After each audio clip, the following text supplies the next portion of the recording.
Here's my friend Shane, surfer, all well-rounded entrepreneur, world traveler. Like, hey, cleaners wanted. And I went on Thumbtack and said, we do cleaning. We had never done a single cleaning. We just sent it. And yeah.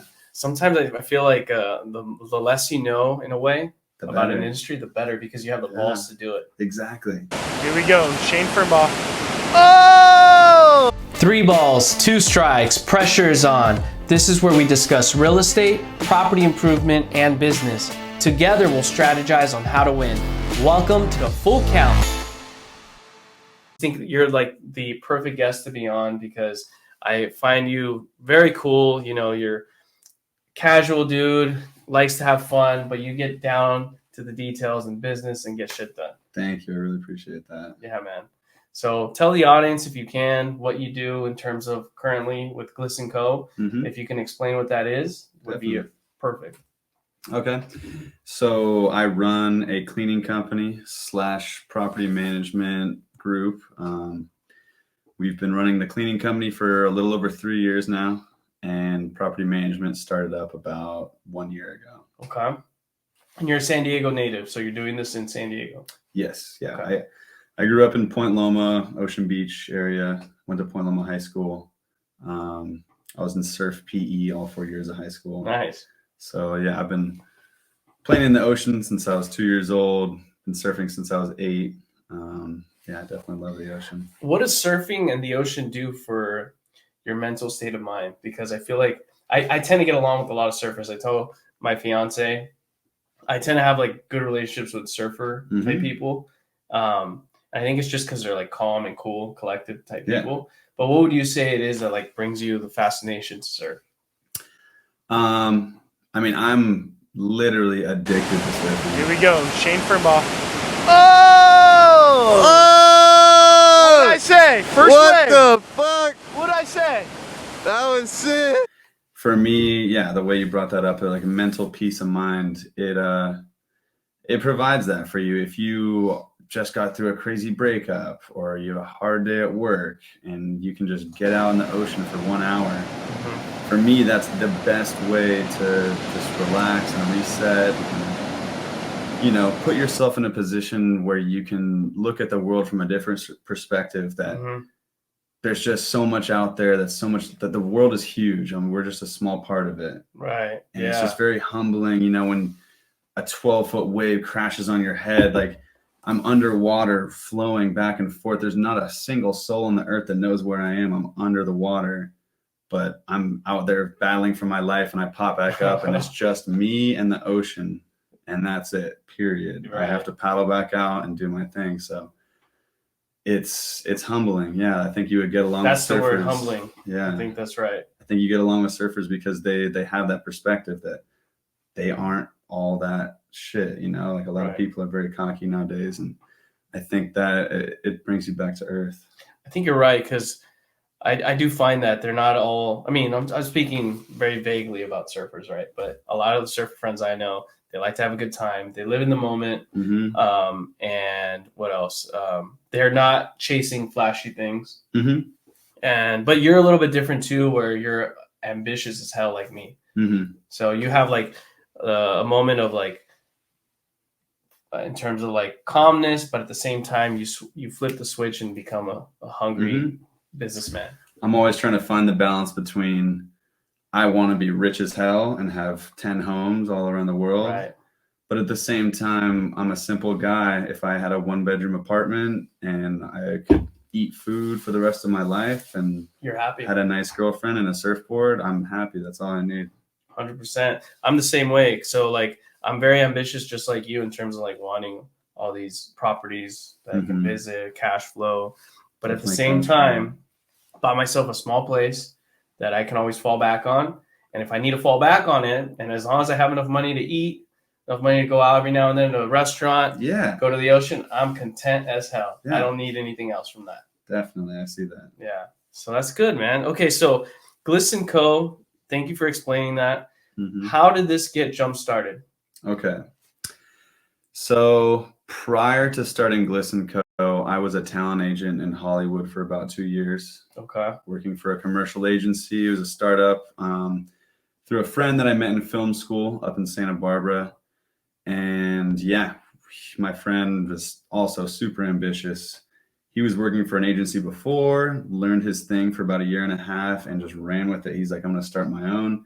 He actually took a lot of the talent from that last place he was working at, because the place that he was working at was not very good. I can go into that later. Yeah, basically I was a commercial agent working hard, and I wasn't liking the LA scene. I was over LA, and my friend Patrick reached out to me and said, hey, I'm trying to start this cleaning company if you're interested. And I just jumped on it. I moved to San Diego, and You moved back home, you mean? Yeah, I moved back home from LA back to San Diego. And yeah, we just started an LLC, posted an ad on Craigslist, like, hey, we have cleaners wanted. Just basically, it was a front at that point because we didn't have a company. I posted an ad on Craigslist with no company, like, hey, cleaners wanted. And I went on Thumbtack and said, we do cleaning. We had never done a single cleaning. We just sent it. And yeah. Sometimes I feel like the less you know, in a way, about an better. industry, the better, because you have the balls to do it. Exactly. So that's a good point. It's almost like beginner's luck. I didn't have a preconceived notion of I need to be doing this, I need to be doing that. I just was like, I'm happy to be doing anything in this industry, and let's fucking go. I'm ready. Yeah, because there's people out there that want to get all their ducks in a row before they even make the first move. Exactly. And that can kill your productivity. Definitely. So no, that's really cool. So would you say as a startup that you had in the cleaning company, was it also helpful because costs were probably low, I would imagine, in the way that you kind of did this with Patrick? I mean, I'm sure all of you guys are aware, when 2020 started, we were in quite a hiatus. Right. And yeah, the market was shot. Everything was going down the toilet. And we kind of capitalized on that because a lot of companies were going down, and we were able to step right in to the marketplace, I feel like. By the way, Shane brought these beers. What are these? Hazy IPAs? It's the Stone Amazingly Hazy IPA. Nice. Tastes like a lotus in your mouth. And what's really cool is that I was telling Shane that this is the first time I've ever drank alcohol on a podcast. So cheers to being the first. Yeah, every time. It's always only been, whatever, like water, coffee, Red Bull. So cheers to that. Now you're with the cool guys. Now I'm with the cool guy, and hopefully we can do some of these, more often in the future. Yeah, I'll be down to come back sometime. Very tasty. Okay, so you're doing this cleaning company. You started in 2020. There comes a point where you scaled and added an additional service. How many years after from 2020 did that happen? So after 2 years. Okay. I mean, I'll be honest, our first year, we were kind of scrambling. Me and Patrick did all the cleanings. We did all that. It was a full, I could list off everything: marketing, back end, designing the website, everything, and doing the cleanings on top of that. It was draining, I would imagine, yeah. It's not a good business model. If I today was doing all the cleanings, I wouldn't have any time to work on the back end. Right. Anyways, after a year of that, figured out what we wanted to do. We had about 3 employees at that point. Another 2 years go by, or another 1 year goes by, and we set ourselves up to be a little more organized and set. And after 2 years of that, we had about 5 employees. We had a couple commercial clients. We're building up our residential recurring clients. Nice. And we said, I think we're ready to start our property management side of this. We added a new branch. And yeah, now we do Airbnb short-term rental management for 20%. 20% of? 20% of the gross revenue from Airbnb that our client makes. So say you have a 3-bedroom home, we'd probably rent that out for $400 a night, let's say. And then we, 30 days in a month, we like to say 20. So 20 times 400. We would take 20% of that. Okay. To manage, take photos. We have a maintenance team. We also obviously have a full cleaning service. So we create a binder package for the guests with check-in, check-out procedures, all the nicks and knacks of the home. Oh, there's a hike down the street. Check this out. We create this whole binder, set it on the desk. We do the photos, marketing, everything, maintenance, cleaning. So the client really just gets to sit on the couch and watch TV for giving us 20%. Convenience. Convenience for the client, Yeah. like peace of mind. Okay. Exactly. That's what So- we try to provide. Nice, dude. And no, that's really exciting. And I remember when we were having drinks the other day, and you mentioned something about the noise cancellator, or not cancellator. It's like a noise. It's a noise sensor. Sensor. There you go. Yeah. Tell me about that. Yeah. So we also provide a noise sensor, basically right on the wall or the ceiling, mounts right on there, and 24/7 I can open the app on my phone and it shows me the decibel level of the home. So that's important to a homeowner. Say you're a 70-year-old woman and you have this home that you've had for a long time and you really Right. care about it. You want that peace of mind that at any time this guy staying in my house could throw a huge rager with 100 Yeah. people. How do I know that that's not going on? Well, we have a noise sensor on the wall, and if the noise level gets above 80 decibels, it gives us a notification immediately on our phone, and I call the guest right then and there and say, hey, this is your first warning. I know you're having a party, you're having a great time. That's great. You need to keep the noise down for the neighbors. It's a neighborhood. Yeah. And yeah, please keep it down.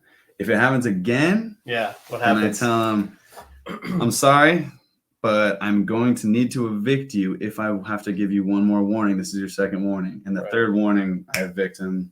Let's just lose the $200 and make sure the client's happy. I see. Because that's more important than the $200, obviously. For sure. So we just kick them out right away. So yeah, we scare them with the "we're going to evict you" thing. Usually that normally works, right? Okay. 95% of the time they say okay and they kick everybody out. Okay. But that is there. We have a noise sensor just in case for that peace of mind. Right. Well, I know that makes a lot of sense because producing a ton of noise in the neighborhood obviously is a big issue for people. Oh yeah.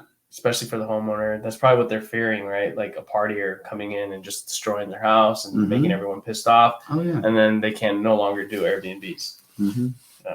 So I know you mentioned Patrick had given you a call and said, hey, go ahead and let's start this business, right? Was there a particular reason why it was in the industry of cleaning in terms of like the beginning portion of the business? Yeah, I mean, probably the biggest industry is that there's zero startup costs, unlike a lot of businesses that are started today. We also had been previously working at a hotel. Patrick had been there for 5 years. He was the assistant manager. I was just a front desk guy for about a year until I quit. But basically, we had a little background in hospitality. We knew the house cleaning staff, and we just kind of hashed one day, like, hey, we could just hire our house cleaning staff to do cleanings on a certain day. And wait a sec, we could just go on Craigslist and post an ad and create a brand, LLC, everything, and just go. I mean, there's zero startup costs. Yeah, we just might as well try, Yeah. Was it scary when you did that? Because, I mean, startups are, from my experience doing a startup, 2 startups, and then becoming a realtor, I remember those times where I felt like, holy shit, what am I doing? Some butterflies in the stomach. Exactly. For sure, yeah. What am I doing with my life right now? Right. I should have a job. I need to be making money. There you go. Because I saw a ton of my friends pass me by for a little bit when they were, they went to school and then they got a job. And I was over here like, what the hell am I doing? Yeah. My friend's working on a job. He's making money. I'm making nothing at the startup. But then in 4 years, you surpass him. I'm about to, make a quick switch to the left lane. There you go. That's my plan. That's the way to do it. And the flexibility comes with entrepreneurship, which is always amazing. I mean, you're your own boss. You don't have to worry about anyone telling you what to do. So I think that's like honestly the most important. That's my peace of mind. Right. Besides being in the middle of the ocean. Yeah. Well, that's humility. I mean, yeah, tie right back into it. I'm able to wake up in my day-to-day is I wake up, I check the calendar. What cleanings do we have going on today? We check my Google ads, check the emails. Right. What new clients are we trying to get at? I mean, in 2 hours, I can figure all that out. And then I pretty much go surfing all day. Dude, that's insane. Yeah, right when I get out of the water, I'm checking my emails back to it. I'm making sure Miguel's okay. And Miguel's who? Miguel's one of my employees. Yeah, Got he's one of our biggest vacation rental cleaners right now. We also work. It's funny because we're a vacation rental management company, but a lot of our clients are vacation rental management companies. Like 7 of those companies are our biggest clients because we're a cleaning company as well. So we do cleanings for their vacation rentals. Nice. But yeah, so Miguel is one of our vacation rental cleaners. And then tell me about. I was going to ask you. I have some questions about. You mentioned Google Ads, but before we get into Google Ads, Okay. Gliss & Co. Why the name and what's the logo? I actually hatched the name Glisten. I just thought it was a name that when you hear it's got a certain ring, glisten, it's to say something negative about it. I say the word glisten and people go, what? Glisten? What? It is a little weird, but once you figure it out, glisten, like a ding. Like a little shine, right? A glistening shine on the house. Clean. I thought it sounded clean, yeah. Yeah. Yeah. And what about the logo? And the logo. What's up with that? I'm actually wearing the shirt right now. I could show us, man. Show us the shirt. Take a look. I'm not gonna rip my whole shirt off, but you can see this. We got the little turtle. We do donate 5% to charities that save the reef. That's why we got the sea turtle on there. It says Gliss & Co. Cleaning Projects. Nice. We got some cool merch. If any of you guys like to check it out, we can definitely provide that. What's the website? GlissandCo.com. GlissandCo.com. Go check it out, everyone, so you can get your own shirt, especially if you're a Californian, want to have something cool. That'd be good. Why the turtle, though? What was the reason for that? I love sea turtles. Okay. How come? About a year and a half. I mean, they're just so majestic. But about a year and a half ago, me and Patrick went on a trip to Cabo San Lucas. Okay. And I know it's really cool beach down there where you can go snorkeling.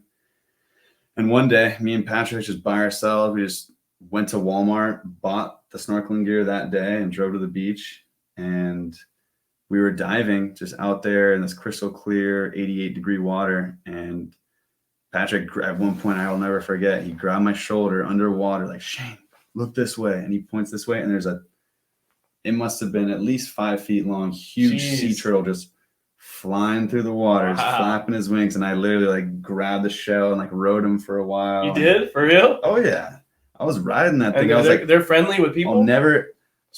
Yeah. And that's another reason I love sea turtles. They don't have a defense mechanism. They're just the most peaceful. I don't think they would even bite if they could. I'm sure they would if they really had to, but they're just, even me holding his shell, he's just like, what are you doing? But he just keeps flying.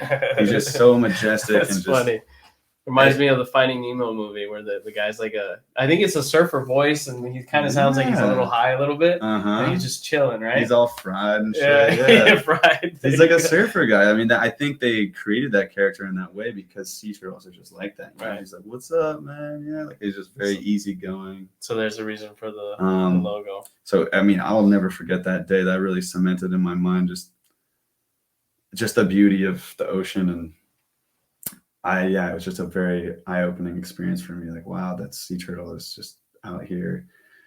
And the humans are just destroying the reefs that he's living on. It just kind of hurts. Right. Hurts my soul a little bit. And that's why you give 5% of your company profits to reef-saving charities. Coral reefs? Exactly, yeah. Right. Yeah, 5% of our profits go to reef-saving charities.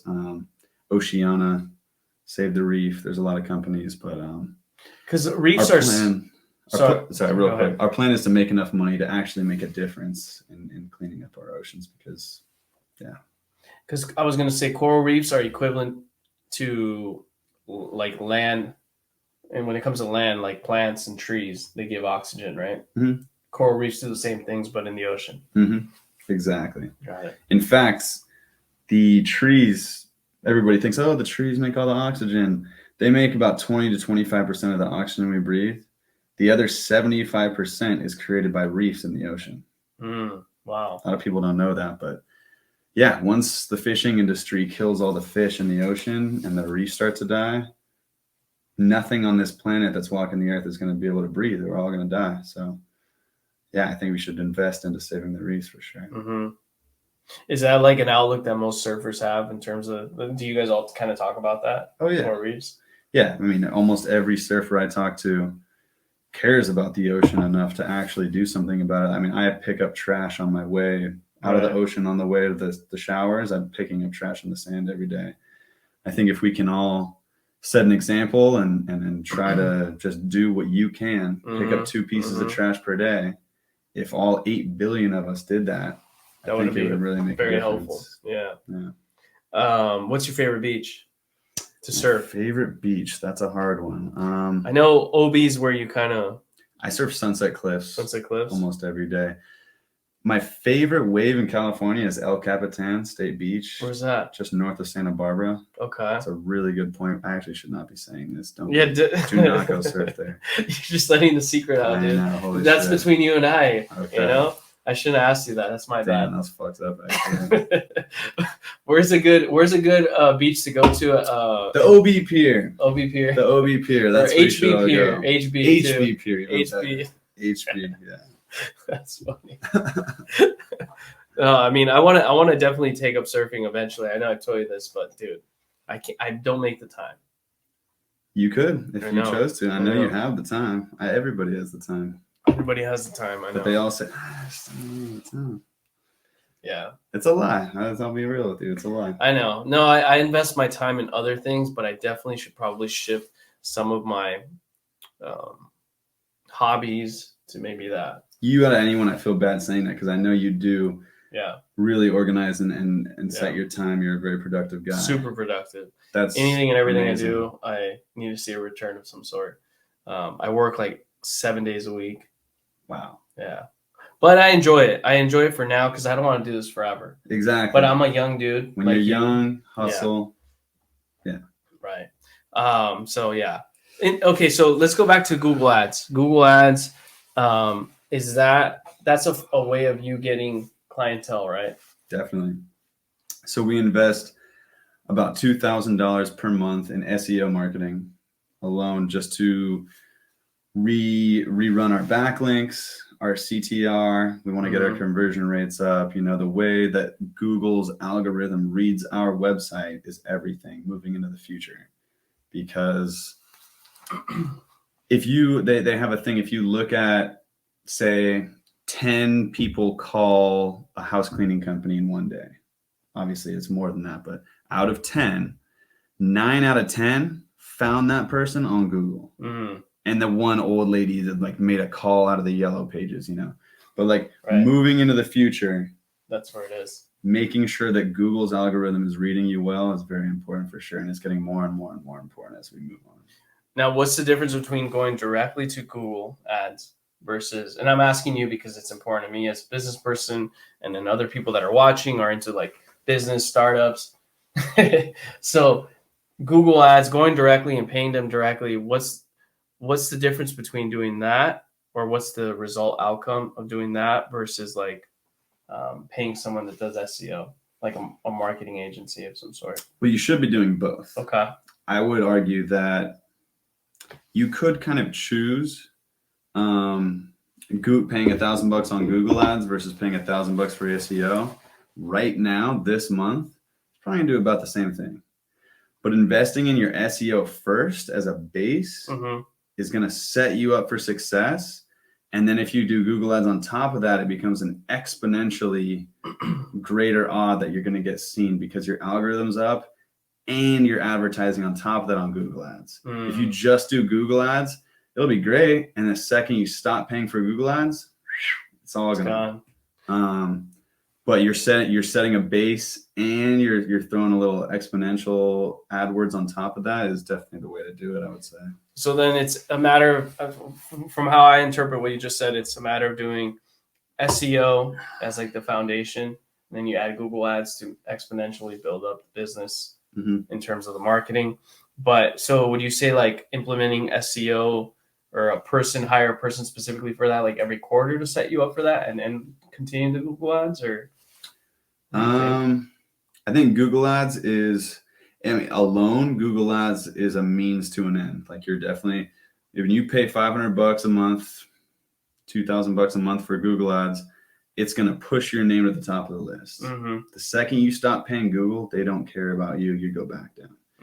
Your SEO is going to set your backlinks and your foundation in the internet on a higher level that like, if I stop doing SEO, my SEO, if I stop paying, it'll still be good for the next 6 months to a year. It'll slowly dissipate. You know what I mean? Like, yeah, I get that. So yeah, having that SEO backing and definitely Google Ads is also it's like a booster shot. It's just going to like shoot you up a little bit.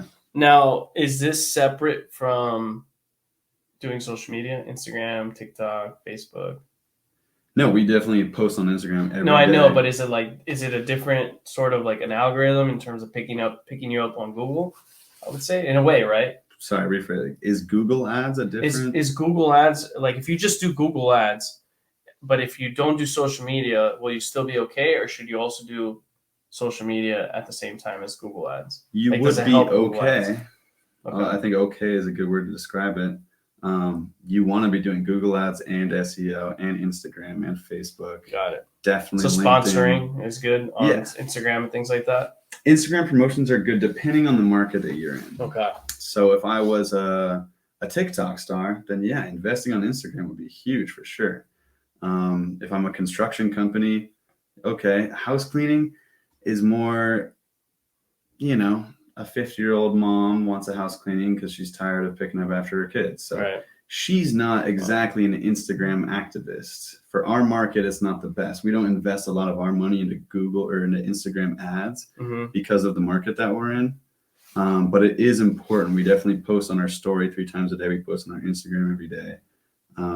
Just to keep that up, and it's setting a base for the next 5, 10, 20 years. Your following is going to slowly go up as long as your content's coming out. Right. So it's really also a matter of knowing your audience.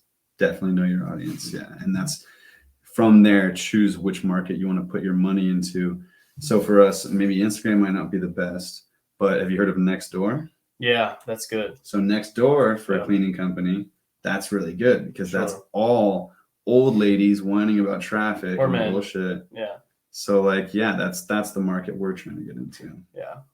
And Nextdoor's really good because I see a lot of locals do a lot of back and forth on posts and comments because they're homeowners, most of them. Sorry, old ladies. I don't mean to be discriminating out here. You're not, but that's just the reality. That's the reality. It's the reality. I mean, we're gonna get there eventually. I mean, I hope, right? That's the hope. Okay, cool, man. So, in terms of so this was what I found important about you is you're like a well-rounded traveler. You travel different countries. And I just find that fascinating just because of the fact that you're able to use whatever you learned outside of the US and can apply it to your business, I would imagine. So do you have any insight with that? Definitely. Stories? Yeah. So I think for me, growing up surfing kind of set the tone for seeing that I'm a small part of this world and wanting to do what I can with the life that I have. Life is short. For sure. But now growing up, I've been to 17 countries, been to 10 countries in Europe, nice. 3 countries in South America. And after seeing what I've seen, the favelas in Brazil, the slums of Peru, like outside of the airport are fucking crazy. Seeing what I've seen has opened my mind up to just how fortunate I am and how much is out there that people in America just don't see or are even aware of, right? Which puts me in a position where I feel like I'm responsible to do something with my life and hopefully on top of that even make a difference.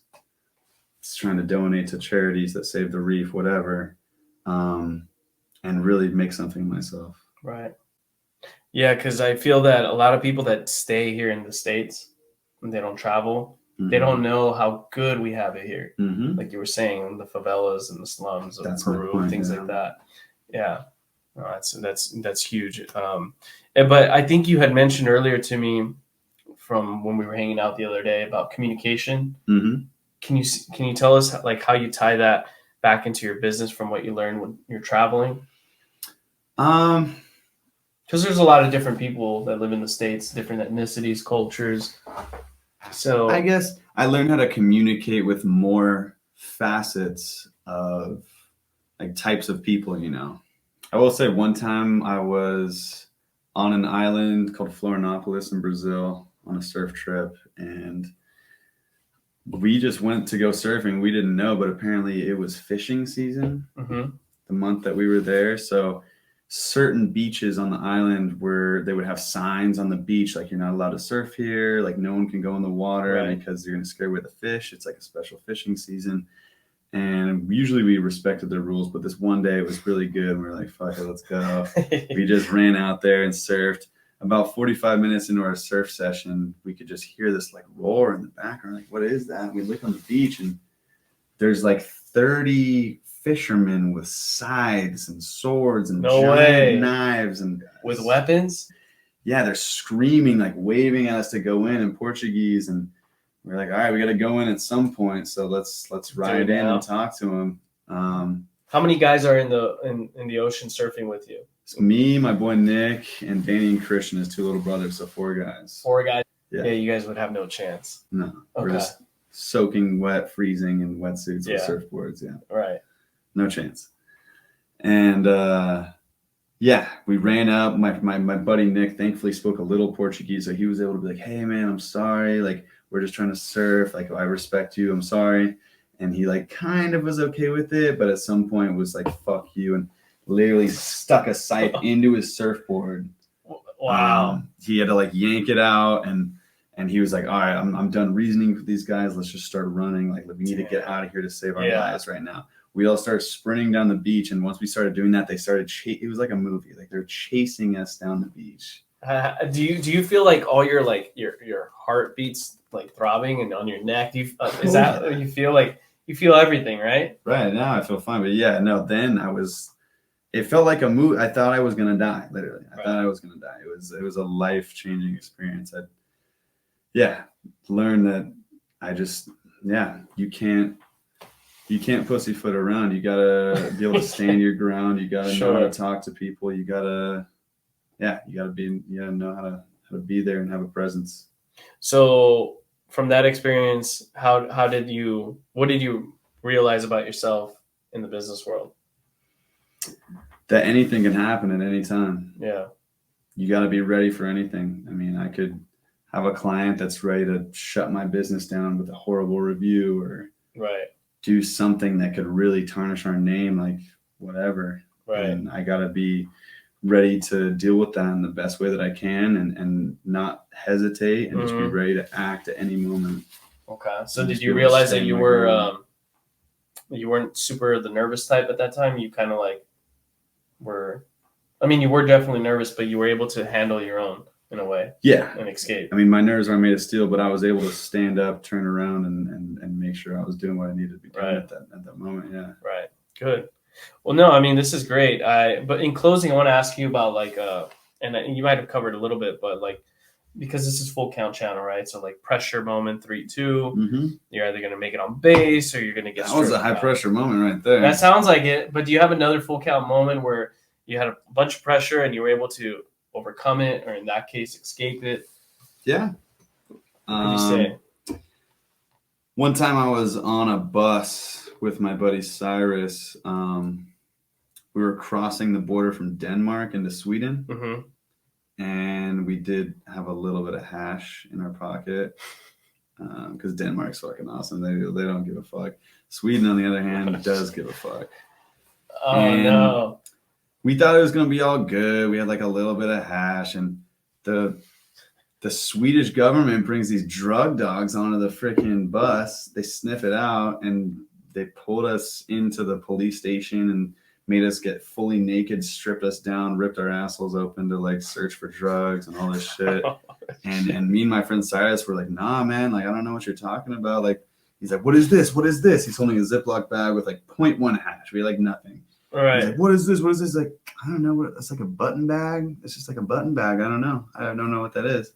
And we were able to just hold our ground and be like, "No, I don't know what the fuck you're talking about." So you held your ground and didn't give in to what they were trying to get you on? We didn't give them confession. Yeah, we held it down, and we got back on the bus and made it to Sweden. Did they separate you guys though and interviewed you, or were you guys? Yes.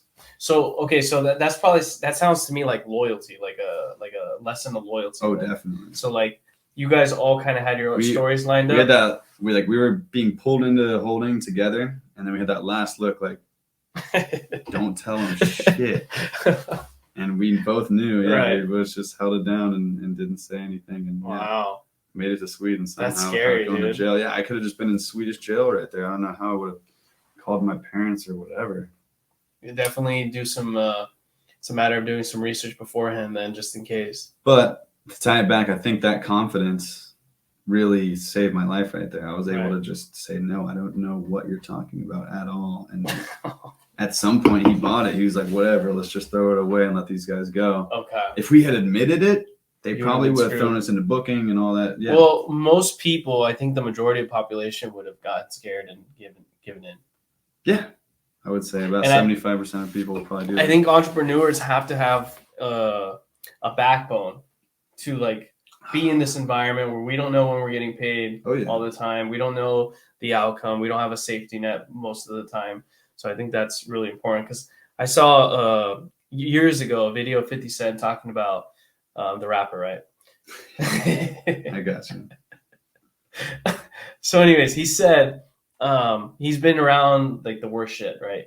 He's been gangs, shootings, he's been shot. He's been shot. Yeah. I think like 9 or 10, whatever. Like 9 or 11 times. Yeah. Yeah. And he said he's been through so much bad stuff that at this point, nothing scares him in business.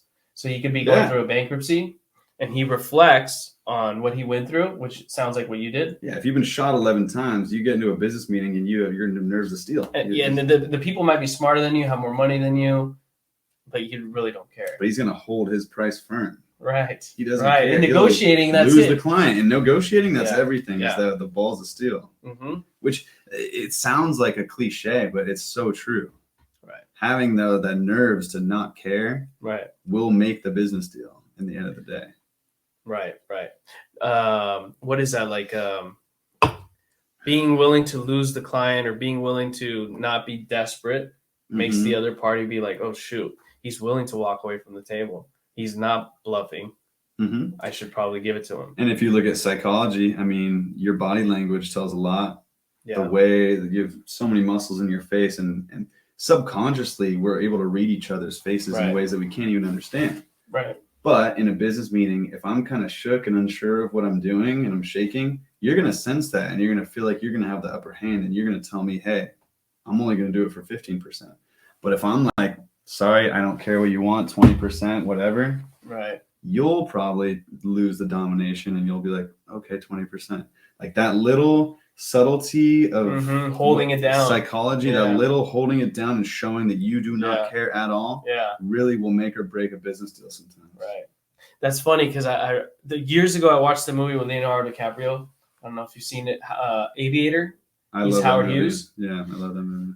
There's a scene where he's like on a cane, I think, and he's like struggling and he's shaking and he's like not doing well. He wants to like basically fall down. Mhm. He has a business meeting and he holds it down. He pretends like nothing's wrong with him. Yeah. Do you remember that scene? Yeah. Oh, yeah. Yeah, and he pretends like, okay, I'm feeling good. I'm confident. I'm going to speak to this business person. I'm going to get what I want. As soon as the guy walks out of the frame or the room or whatever, he's like falls apart and it's like, oh my God, I've been holding this down as if I can handle whatever it was, all that pain that he was going through internally. Yeah. That's even a greater point on top of it. I mean, I was thinking of 50 on a good day, but imagine he just went through a crazy breakup, or like in The Aviator, you remember the scene where he's in the theater and he's just losing his mind.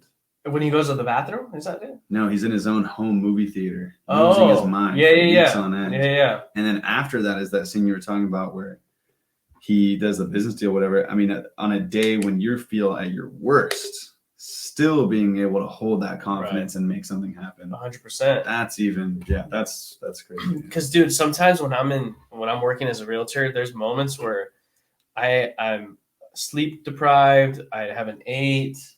I don't even know what's going on in terms of like the market in the particular environment, but I just have the confidence, walk in like I know what the hell I'm doing. Body language. I walk out and I'm good. So that's important. Yeah. Yeah. It's more important than you think. Right. Well, there you go. Well, I hope everybody took some good information from my buddy here, Shane, surfer, entrepreneur. And thank you. Thank you all. Visit glitzenco.com. Follow us on Instagram. I'll have him drop all the links in there. But yep, it'll be there. If you need any house cleaning, property management, let me know. There you go. All right, man. Thank you for having me on, man. I appreciate it. Thank you.